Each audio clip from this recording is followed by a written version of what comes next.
Hi and welcome to the second episode of the second season of PeakAlpha Strobe Light Show. Our guest today is an author, somebody who we all want to be, because I know lots of people who are nursing ambitions to become an author. But our guest is a bit of a child prodigy. She wrote her first book, or at least started writing the book when she was 8 years old, and it was a child's view of the Mahabharata. She also illustrated the book, and since then, she has written many books even as an adult. Let's go meet Sam Arni. So Sam, thank you for joining us and welcome to our show. Thank you. Thank you so much for having me here. I'm really excited to be part of this. It's my turn now. Okay. Yeah. So here are all your stack of books and also your very first book, Yes. which is the Mahabharata told through the eyes of a 7-year-old. Were you actually 7 when you wrote and illustrated it? I started at 8. I completed at 11. It was published around 11, 12. Okay, thank God. That makes me feel better. Because at 7 and 8, I was just, consuming what others wrote. And yeah. Yeah. So what made you write and illustrate a book? Yes. What made me write and illustrate a book? I think I was a very lonely child. Books were my best friends. My father was traveling a great deal. So we were moving around from place to place. Okay. And I grew obsessed with the Mahabharata, as is the want of many children. I think I've seen a lot of children with these obsessive interests. Right. So mine was mythology and specifically the Mahabharata. Okay. And I think I was also finding through the story it was kind of a metaphor for the way the world is. So I think it was explaining a lot about how the world worked to me through this story. And that's why I was sort of drawn to it. I understood things better through it. It guided me, made sense through me through the story. And these are all your illustrations? Yes. Every one of them? Yes. Wow. Really nice. Thank you. Thank you very much. And this took you 3 years? 3-4 years. 3-4 years. And how did you decide to publish this? I didn't actually. Yeah. I loved books as a child. Right. I was a reader. Yeah. I'm still a reader. Yeah. And books were my best friends. And I think, you love something, you just start to imitate it. Right. And I was doing that, but I didn't, have this idea in my head that I was going to become a published author. And that is what I wanted to be. That was not it. It was just like, I want to create something. Yeah. And I had been working on this for, I think, 2 years. And one of my mom's friends walked into our living room and she saw me working on this. And there was this giant box which was filled with everything that I was writing and drawing. And she saw it and she said, well, my friend's starting a publishing company. You should take it to see her. Wow. And I don't think my mother just sort of acted on it and took me and my box of things. My mother was convinced that, she had birthed. I think most mothers are convinced they have birthed geniuses. So she was like, let's go for this. Let's go talk to this publisher. And they offered to publish the book and it got published. And that was wonderful, but also a shock, also a surprise. Yeah. And it did really well. Sometimes I look back now and I'm like, my current books are not doing as well as that book. 50,000 copies, right? Yeah, more than that at this point. 50,000? And still selling, I think. Still selling. So it must have crossed 70 or so at this point, I think. And in 7 different languages. 8 now, I think. 8? Yeah. So what are they? English. Yes. German. French. Thai. Portuguese. Italian. Greek. Wow. Spanish. Yeah. Amazing. Yeah. And your love for books and for mythology has continued even as an adult. Yes. So what is the synopsis of Sita's Ramayana, which spent many weeks on the New York Times bestseller list, right? Yes, Sita's Ramayana was a graphic novel. It was a collaboration with a Patua artist from Bengal, Moina Chitrakar, but it somehow got onto the New York Times bestseller list, which I don't think an Indian graphic novel has done before or since. So I was, as a child, I grew up with the Ramayana as well, as many children do. The Ramayana was always it was a story that I was deeply uncomfortable with growing up because, it was Ram, Sita, ideal man, ideal woman, gender roles. I was very uncomfortable with what happened to Sita, the fact that at the end of the story, she's banished. Despite not having done anything wrong that I could see, the ideas of the Lakshman Rekha, the Agni Pariksha, these tests of chastity. So I loved the Ramayana and Mahabharata, and I remember when people would constantly ask me, are you going to do a Ramayana next? I was like, never! And then you fast forward 10, 12 years later and I'm working on the Ramayana. And I think that it came out of the fact that when I was older, in my early 20s, I discovered there were all these other traditions of telling the Ramayana. The feminist traditions, the oral traditions passed on from woman to woman who come from Dalit communities, who come from rural backgrounds. These oral traditions often offer a perspective that counters the mainstream kind of Ramayana that we know. And I found that interesting because so much of my anxiety, so much of my concern, so much of my discomfort with the story was reflected in those retellings. But those were things I had not grown up with. And I found that if I had those emotions were expressed, it is far more empowering. So that led me to this project of using the Patua tradition. That way is quite amazing because it starts telling the Ramayana from Sita's point of view. So that was the genesis of that project. Let's bring back those kinds of interpretations, those retellings of the Ramayana back for young girls today to grow up and feel like their own responses to the epic are validated as they have been for centuries. Centuries of women, centuries of others have felt this way about the Ramayana too. Sita makes another appearance in your next book, right? The Missing Queen. Yeah. But there is, Rama has come back from exile. Everything is well in Ayodhya, and there's also, you introduce a nosy journalist, right? Yeah. So it's Ramayana in the modern times. Reimagines the Ramayana that was happening in today's world. I was really interested in Sita and the character of Sita, and she's sort of in the end of the Ramayana, she's almost like this missing presence. So that was the Missing Queen. The title in itself refers to Sita, and so it set in this contemporary stage. You kind of reimagine the characters of the Ramayana differently. Surpanaka is this disgruntled, is still alive, and is this disgruntled militant who's got her reasons for being angry. Disgruntled. Yes. Yeah. And you can sort of imagine what happens to Vibhishana after the war. How does he live with the destruction of having caused the destruction of his family or participated in it? So all of those sorts of questions that I was interested, what happens after the story, I kind of explored with that book. Okay. Yeah. So it's almost like fan fiction, isn't it? Yeah, you can certainly call it that. I think so many people have retold the epics. It has had many fan fiction retellings. Yes. The Prince is your latest book, right? Latest came out in 2019? 2019. Pre-pandemic. Yes. Yeah. And this is a story which has family feuds, palace plots, and all the fun stuff, but also a historical book. Historical fiction, yes.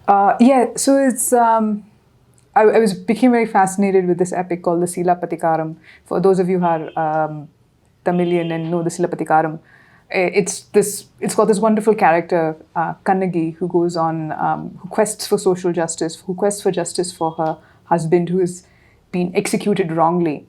And I love this epic because it features a woman in the central role. It is a woman as a heroine. It is a woman's journey. And it seemed to me ever more relevant after 2012, after Nirbhaya, where you saw so many women asking for justice, that this story resonated today.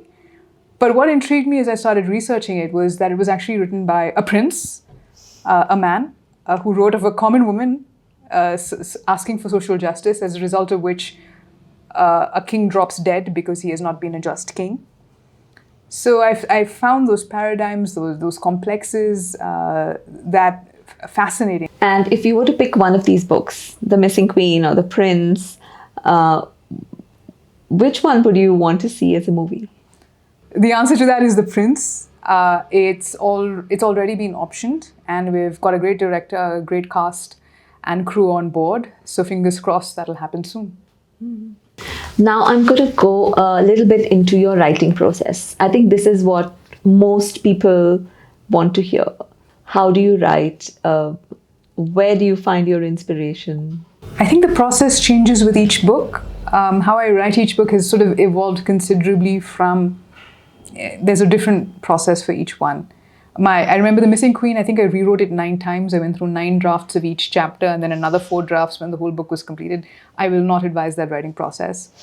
The book I'm writing right now is much more organic. It isn't hard work anymore. I'm just writing because of the fun of writing, which I miss. And the source of my inspiration is often what I'm going through and how I respond to something bigger that's happening in the world. So the prince was, thinking about how do we think about epics and how does that relate to contemporary situations. For me right now, I'm writing a kind of a girl power historical, more mytho fantasy kind of a story based on the goddess Meenakshi, and it was really about about re-envisioning the story of this goddess in a way that would make young girls today excited and motivated and inspired themselves to achieve exactly what they want in their lives. So I think that's where my source of inspiration comes from. It is from figuring out within myself what I would like to read, what I feel needs addressing, and finding a way to connect that with others. So, are you a person who writes by the candlelight? Are you somebody who wakes up early in the morning and writes? Do you write longhand? Do you write on a device? Do speak into a dictaphone? Because I know a writer who does that, and then he has somebody transcribe it. So, tell us, what do you do? I think my process is very different depending on how much time I have. In addition to writing, I do a lot of other things. I teach, I consult, I work on different kinds of projects as well. So basically, I try to squeeze any moment that I can to write, to get that. So sometimes it might just be 15 minutes in the morning. Sometimes I might be sitting, in an airport waiting for my flight, and I might be taking notes on my phone. So that's what my current writing process it was like. 10 years ago, that was not the case. I would have 6 hours a day to write, but now I don't have that anymore. So I'm sort of writing on the fly. This is a question that I, ask all the people who come on the Strobe Light show, is that how did you hear of us and how did you decide to become a part of the PeakAlpha family? Now, this is the question that I have been waiting for. Okay. I'm really glad to also have this opportunity to talk about how I encountered PeakAlpha and how that has really made a big difference to my life and helped me grow, not just financially, but in other ways as well. Okay. The short version is I met Priya at a party. Okay. And I was sort of this threadbare kind of impoverished writer type person who lived in a garret in Koramangala. I was always very interested in investing and how to make money grow, but it always seemed to me that the kind of person that I was, impoverished writer living in garret, how would I ever afford the services of a financial manager? And then Priya was like, no, I mean, everyone needs to be financially empowered and to do their things in the world. And so she was telling me about her own financial journey and how she had, sort of gone through certain experiences herself and then developed this amazing ability to grow other people's wealth and now was giving that to other people as well.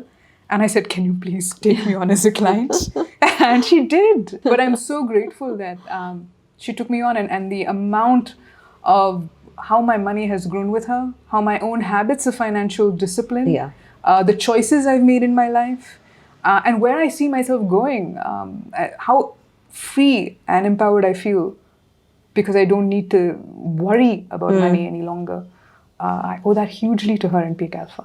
Is there anything else that you want to share about how your life has changed after you joined PeakAlpha? Thank you. Thank you for asking me that question. There are two things that I feel like PeakAlpha has changed for me that I'm also able to sort of communicate to others. I teach creative writing and I teach in a college here in Bangalore. And, every year you get tons of hopeful writers in your class. And their parents are always telling them, why do you want to be a writer? You want to make how do you expect to make a living out of this? And then I'm like, aha, you need a good financial manager. You need to think about your finances long term. So just be also methodical, think about it, develop discipline. And I also, each time I have a review session with Priya, she'll tell me something. I wouldn't tell it to my students. Volatility is good for you. For example. How do you take advantage of volatility? Not just financially, but in other ways in your life as well. Yeah. So I'm able to talk to that to my students and also make them think long term. Is this also a profession that they want to stick with? Right. And how do you make it work for them? I think it's so important for us to see more creativity in this country. But artists cannot create, and they cannot create freely unless they feel safe Correct. And being financially secure is a large part of that. Yeah. How do you create that sense of security for yourself? How can you be responsible and take that into your own hands? And I think Priya has taught me so much, and I'm able to share that with my students and hopefully also help them become the creators they want to be through realizing that. I think the second thing I've learned from Priya is the power of volatility, and that it's not necessarily a bad thing. It can be transformative. How can you really take advantage of it in your life? Because I can see how with equity, with money, volatility is not always a bad thing. If you just have to know how to use it. And I think that thought process really helped me at the beginning of the pandemic when, suddenly everything is shaking. Right. And my own, all work was going in through upheaval. Certain projects of mine, funding was cut and you can't go through with them anymore. And I said, well, maybe this is a great opportunity to try something new and different. And I went out there and tried new and different things. And it was actually a source of great learning and huge opportunities that resulted from that mindset. So I'm really also grateful for Priya to plant that thought in my head. How do you take advantage of volatility? How do you take advantage of things going down to come up again? True. I think financial planning has many, many teaching moments, for other areas of our life as well. Yes. It also helped me in my dating life. Oh, great. Tell us more. I'm sure that's something that people would want to hear. Yeah. Go for it, Sam. Yeah, okay, I will share this to you. I think I had a pattern of getting into very dysfunctional and toxic relationships. And that was because because I was not making enough money, or I didn't see myself as being able to create financial security for myself. I would end up in these dynamics with my partners where I would be like, they would have more power in the relationship. They were men in these regular jobs. And that would lead to a lot of conflict and a lot of problems. And I think just having the confidence to feel financially secure and knowing that you can always create with that helps you really set boundaries in your relationships. And actually then make choices that are healthy for you. I'm choosing this partner because they inspire me, not because they're fulfilling a need I have. Yeah. And that just opens up so much growth, so much happiness, so much space in one's life. Yeah, and I think money is a very, very important pillar of any relationship. Yes. Whether it's romantic or filial or whatever. Yeah. I think it's also eased my parents in a certain way because they saw me making this weird choice of being this writer. And this is a girl and she doesn't want to get married. What are we going to do with her? And now they've just had this confidence to just let go and also enjoy themselves and not be worried about me and know that I'm going to be more than fine. Right. Yeah. Right. But thank you for sharing that with us because I didn't, nobody has come on our show and said that financial planning has helped my dating life. This is a first. Thank you. I also want to ask you about your stint in Afghanistan, in Kabul. What did you do then? You seem to have done something very exciting. Exciting is an interesting one. Yes. I think anybody who goes to Afghanistan and does something there must be doing something exciting. I was there for 6 months. I went to Afghanistan to work as a scriptwriter for an Afghan TV channel, and I worked on a show called The Defenders. And that was an exciting experience, living in Kabul, going to work every day and trying to write content for an Afghan audience. And I am not Afghan. But it was a life-changing experience. It was very difficult. It was hard. And I also had the luxury of choosing to leave after my contract ended. And I did that. But there are, people who are living there and now, as we know, the Taliban has come back. And I have friends who are living there who cannot get out, and I have lost contact with them.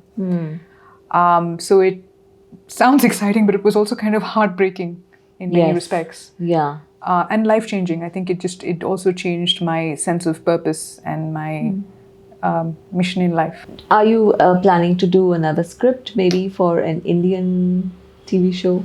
Okay. I spent part of last year working on a Malayalam film as a script advisor. Okay. So I was in Cochin for like 4 months. It was a lot of fun. And and I got to work with Mohanlal, the actor. So it was the first time he was directing. So I worked on that project. And the book that you're writing about, Goddess Meenakshi, when is that slated to be out? I don't know. Okay, no pressure. I'm sure your publisher is putting enough pressure on you. You don't need it from me. And, they say that everybody has a book.